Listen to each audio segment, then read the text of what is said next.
సర్వశక్తి కలిగిన నామమునకు మహిమ కలుగును గాక. వీక్షిస్తున్న మీ అందరికీ మన ప్రభువైన యేసుక్రీస్తు నామములో శుభాభివందనాలు తెలియజేస్తున్నాను. ఈరోజు మన దేవుని మహిమ కలిగిన మాటలు కొరింథీయులకు రాసిన 2వ పత్రిక 9వ అధ్యాయం 25వ వచనం. మనమైతే అక్షయమగు కిరీటమును పొందుటకును మితముగా ఉన్నాము. ప్రియమైన దేవుని బిడ్డలారా, క్షయమైనటువంటి కిరీటము, అక్షయమైనటువంటి కిరీటము. క్షయమైనది నశించిపోయేది, అక్షయమైనది నిత్యము ఉండేది. అలాగే శరీర సంబంధమైన జీవితము, ఆత్మ సంబంధమైన జీవితము. శరీర సంబంధమైన జీవితము మరణము, ఆత్మ సంబంధమైన జీవితము అది జీవము అని బైబిల్ సెలవిస్తుంది. ఇప్పుడు మనం ప్రయాసపడేది అక్షయత కలిగినటువంటి కిరీటము కొరకు, అంటే నిత్యము నిలిచి ఉండే జీవితం కొరకు మనం ప్రయాసపడుతున్నాం. క్షయమైన జీవితాలు ఉన్నాయి. ఆ కిరీటాలు పొందుకోవటానికి గర్వము, అహంకారము, అవిధేయత, తిరుగుబాటు అవి ఉన్నా కూడా వాళ్ళు లోకంలో బ్రతుకుతున్నారు. కానీ ఆ కిరీటాలు పడిపోతాయి. ఆ జీవితము మరణం అనుంది బైబిల్లో.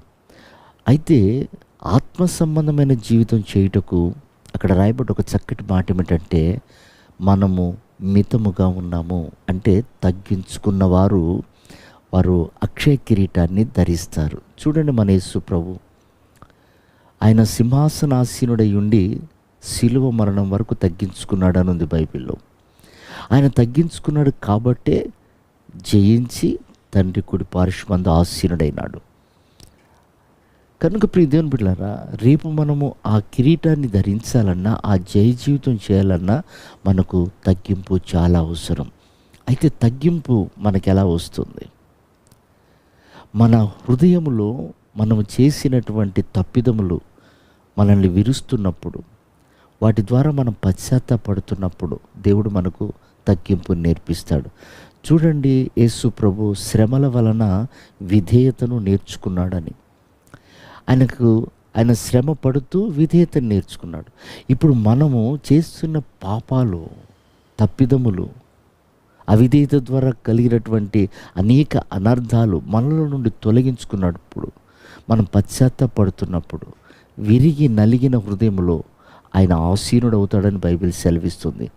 కనుక ప్రియమైనటువంటి దేవుని బిడ్డలారా, మన కఠిన హృదయము మాంసపుత్తగా మార్చబడాలి. అలా మార్చబడాలంటే మనలో ఉన్నటువంటి చేదును తొలగించుకుంటున్నప్పుడు, దాని నిమిత్తం మనకు శ్రమలు ఎదురవుతున్నప్పుడు, అవమానాలు ఎదురవుతున్నప్పుడు, నీతిని అనుసరించి నడిచేటప్పుడు వస్తున్నటువంటి బాధలు, కష్టాలను బట్టి మనం ఓర్చుకున్నప్పుడు నిశ్చయంగా దానిని బట్టి దేవుడు మనల్ని ఆయన ఎదుట నిలబెట్టుకోవటానికి కృపనిస్తాడు. దీనుల ఎడల నేను కృప చూపుతున్నాను అన్నాడు. అంటే ఆ దీనత్వం మనకి ఎప్పుడు వస్తుంది? మనం వాక్యానికి అప్పగించుకున్నప్పుడు, వాక్యపు నడిపింపులో మనం వెళ్తున్నప్పుడు మనకు ఆ దీనత్వం వస్తుంది. యేసు ప్రభు తండ్రి చెప్పినట్లుగా నడిచాడు. ఆయన దీనుడై ఆయన సింహాసనాసీనుడయ్యాడు. కనుక ప్రియ దేవుని బిడ్డలారా, మనము మన జీవితంలో మనకు నేర్పిస్తున్న అనుభవాలు మనకి తగ్గింపు నేర్పిస్తుంది. దేవుని వాక్యం మనకు తగ్గింపు నేర్పిస్తుంది, ఓర్పు నేర్పిస్తుంది, సహనం నేర్పిస్తుంది, విధేయతను నేర్పిస్తుంది. దేని కొరకు? మనం నిత్యము నిలిచి ఉండుటకు, మరణించుటకు కాదు, చనిపోవుటకు కాదు, క్షయమైన కిరీటాలు ధరించుటకు కాదు, నిత్యత్వంలో ప్రభుతో యుగయుగములు ఉండుటకు ప్రభు మనకు నేర్పిస్తున్న పాఠం. కనుక మనం అన్ని విషయంలో మితముగా ఉండి తగ్గించుకొని ప్రభు రాకడికి సిద్ధపడదాం. ప్రభు అట్టి కృప మనందరికీ దయచేయను గాక. ఆమేన్.